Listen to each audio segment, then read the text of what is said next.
Oho, onpa tää liukasta, pitää vissiin lähteä hiekoottamaan. 20 kuormaa on viety ja ei oo päästy vasta kuin puoli kilometriä. Aina tyytästeen.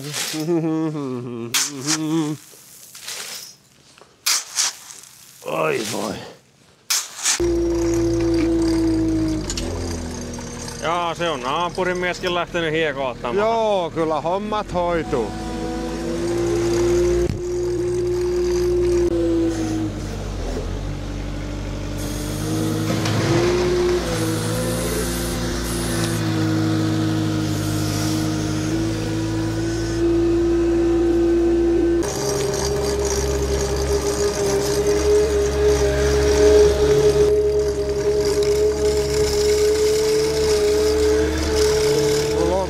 Ja mahtavat koneet tuolla yhdellä miehellä.